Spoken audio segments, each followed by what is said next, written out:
Salam pendengar cerita misteri. Selamat datang di channel Misteri Amis, audio misteri. Channel di mana menceritakan semua misteri, cerita horor dalam bentuk audio yang pastinya no jump scare. Semoga saja nuansa misterinya masih terasa. Saya harap kisah-kisah audio misteri bisa menemani aktivitas teman-teman dimanapun berada.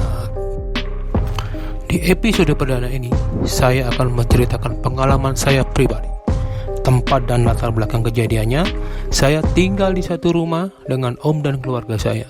Kisah ini terjadi antara tahun 2007-2009. Saya kurang begitu ingat tahunnya, tapi saya ingat betul kejadiannya. For your information, saya bukanlah orang yang sensitif terhadap hal-hal yang tak kasat mata, apalagi indigo. Tidak, sama sekali tidak. Religius pun tidak terlalu. Dalam cerita ini melibatkan saya dan om saya, yang mana subjeknya adalah om saya sendiri. Dalam hari kejadian, aktivitas terjadi seperti biasa. Sampai pada sore hari di mana om saya pulang kerja, terlihat gelagat aneh pada beliau, baik dari gerak-geriknya dan raut wajah beliau. Kenapa saya bilang aneh?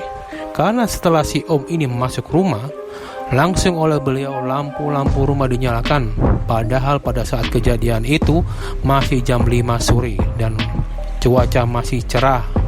Dengan wajah yang ketakutan dan pucat, om saya ini langsung masuk ke kamar sambil membawa masuk kucing kampung peliharaannya, yang dimana gerak-gerik ini saya sadari setelah tahu kejadian lengkapnya di akhir cerita. Padahal nih, kalau pulang kerja beliau langsung sibuk dengan hobi otak-atik barang elektronik. Saya yang waktu itu belum terlalu notice, saya biasa aja. Sampai pada malam harinya waktu saya tidur, dikarenakan minimnya kamar di rumah, jadi saya tidur satu ranjang dengan om saya.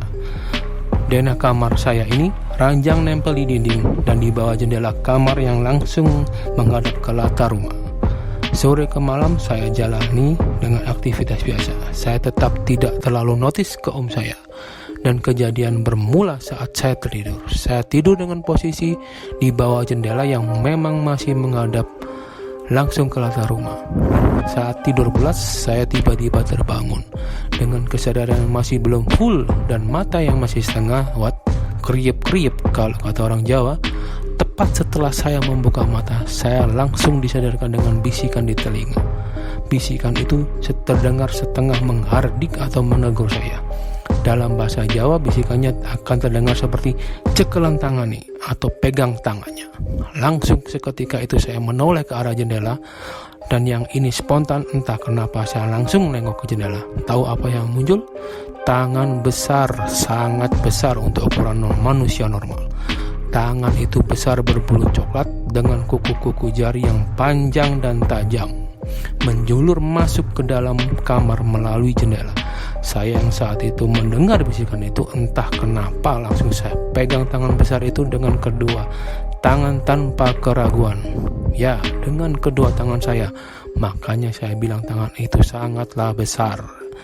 Tepat setelah tangan itu saya tangkap atau saya pegang, seketika itu juga saya langsung menoleh dan menatap om saya, yang kebetulan saat itu ada di sebelah kiri saya. Om saya waktu itu ternyata belum tidur dan melihat saya tiba-tiba bangun dan menoleh, langsung bertanya, "Kenapa?" Saya bilang aja, "Nggak apa-apa," langsung balik tidur lagi. Besok paginya saya ceritakan kejadian itu ke ibu saya. Dan keterangan dari beliau inilah yang akhirnya bisa menjelaskan kejadian yang terjadi semalam. Beliau menceritakan kalau ternyata sebelum kejadian awal di mana om saya pulang kerja menyalakan lampu dan masuk ke kamar, om saya ini beberapa minggu yang lalu ternyata sempat ke dukun atau orang pintar. Beliau ini ke dukun karena biasa masalah percintaan, yang dimana saat di dukun ini om saya diwajibkan untuk membeli minyak wangi guna memikat lawan jenisnya. Harganya nggak murah, sekitar 1,5 juta di tahun 2007-2009. Setiap kali ke dukun itu diwajibkan beli minyak wanginya. Beliau sempat ke sana sekitar 3 kali. Dan pada saat yang mau ketiga kalinya, tante saya yang merupakan kakak om saya ini melarang, karena beliau sendiri yang bilang kalau selama ini sudah ke dukun. Tante saya melarang karena sudah melanggar ajaran agama dan beliau ini tahu kalau si dukun hanya mengincar uang saya. Sampai pada akhirnya yang ketiga kali datang ke sana didampingi oleh sepupu saya sendiri dan akhirnya tidak jadi beli minyak wanginya. Mungkin karena hal inilah si dukun merasa pendapatannya mandek atau stop. Si dukun mengejar saya dengan mengirimkan hal-hal yang menakutkan yang ditujukan dan dirasakan sendiri oleh saya. Ibu saya juga bercerita, 2 hari berturut-turut sebelum kejadian di awal rumah, seisi rumah tiba-tiba wangi harum melati. Hal ini hanya dirasakan oleh ibu dan saya. Dan tepat hari ketiga, pada saat malam kejadian tangan besar itu masuk, ruangan kamar tidur berbau bangkai busuk sekali. Hal ini juga dirasakan oleh dan ibu saya. Entah kenapa saya tidak merasakannya. Setelah kejadian menangkap tangan besar itu, kejadian mengerikan pada saya sudah berhenti. Tidak pernah terjadi lagi. Sungguh kejadian yang tidak akan saya lupakan. Karena apa? Mereka mungkin memang ada, tetapi Tuhan yang Maha Esa pasti ada untuk melindungi umatnya.